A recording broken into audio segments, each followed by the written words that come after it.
समाजातील प्रत्येक घटना थेट आपल्यापर्यंत पोहोचवणारे आपलं हक्काचं न्यूज चॅनल क्रांती सूर्य न्यूज। संपादक शशिकांत राजवंत।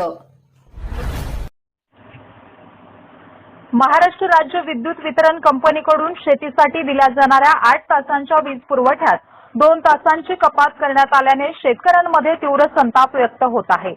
या पार्श्वभूमीवर स्वाभिमानी शेतकरी संघटनेच्या वतीने महावितरण प्रशासनाला 2 दिवसात वीज पुरवठा पूर्ववत करण्याचा इशारा देण्यात आला आहे।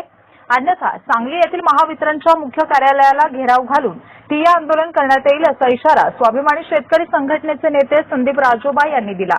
महावितरणचे अधीक्षक अभियंता आशिष मेहता यांना निवेदन देण्यात आले। यावेळी संदीप राजोबा यांनी शेतकऱ्यांच्या विविध समस्या मांडत महावितरणच्या कारभारावर जोरदार टीका केली आहे। संदीप राजोबा म्हणाले की सध्या 40 अंश तापमानामध्ये शेतकरी ऊस, केळी, भाजीपाला यांसह विविध पिके जगवण्यासाठी प्रयत्न करत आहेत।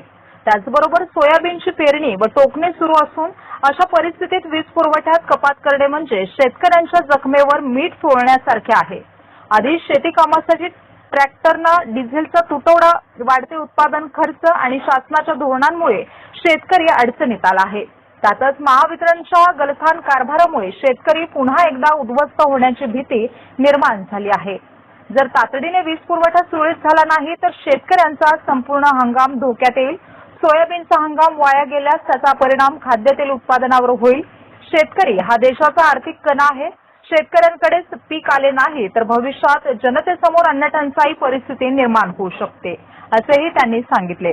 ग्रामीण भागात कोणतीही पूर्वसूचना अथवा शेतकऱ्यांची संमती न घेता जबरदस्तीने स्मार्ट मीटर बसवले जात असल्याचा आरोप करत हे काम तात्काळ बंद करण्याची मागणीही यावेळी करण्यात आली आहे। राजोबा यांनी पुढे इशारा देताना सांगितले की येत्या 2 दिवसात वीज पुरवठा पूर्वीप्रमाणे 8 तासांचा केला नाही आणि स्मार्ट मीटर बसवण्याची मोहीम थांबवली नाही तर स्वाभिमानी शेतकरी संघटना जिल्ह्यातील शेतकऱ्यांसह सांगली येथील महावितरणच्या मुख्य कार्यालयात ठिय्या आंदोलन करेल। वीज पुरवठा पूर्ववत होईपर्यंत आंदोलन सुरू राहील। तसेच शहरी व ग्रामीण भागातील महावितरण कार्यालयांना टाळे ठोकण्यात येतील। वेळ प्रसंगी रस्ता रोको आंदोलन देखील करण्यात येईल। भविष्यात शेतकरी वीज बिल व अन्य देणी भरण्यास सहकार्य करणार नाहीत। त्यानंतर उद्भवणाऱ्या परिस्थितीची सर्वस्वी जबाबदारी महावितरण प्रशासनाची राहील।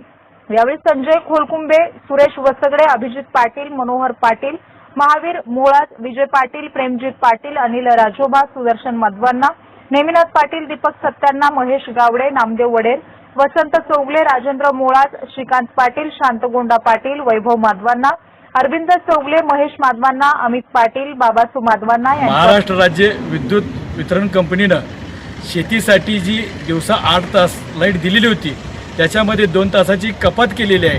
खऱ्या अर्थानं एक तर शेतकऱ्याला मशागतीसाठी डिझेल मिळत नाही आहे। दुसरी गोष्ट या ठिकाणी आता आमचं या ठिकाणी शेतामध्ये सोयाबीनची टोकन चालू आहे।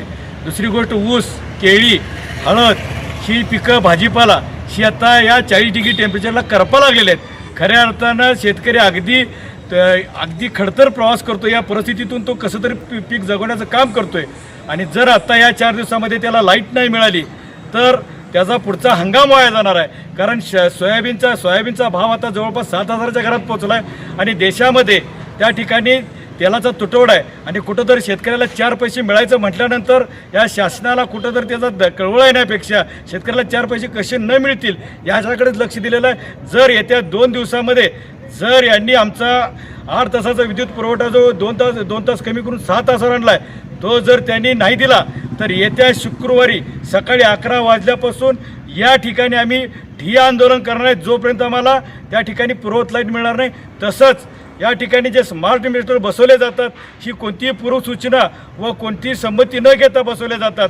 जर त्यांनी ते सुद्धा नाही थांबवलं तर ती सुद्धा मीटर आम्ही या ठिकाणी आणून त्याचं जाळणार आहोत आणि याची होणाऱ्या परिणामांची सर्व जबाबदारी ही येथील महावितरण तसेच त्यांच्या कार्यालयाची राहील।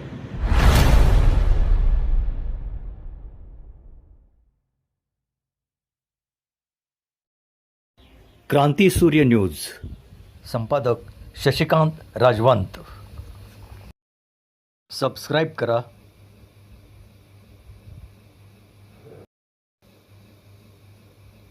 बेल आयकॉनला क्लिक करा आणि लाईक करायला विसरू नका।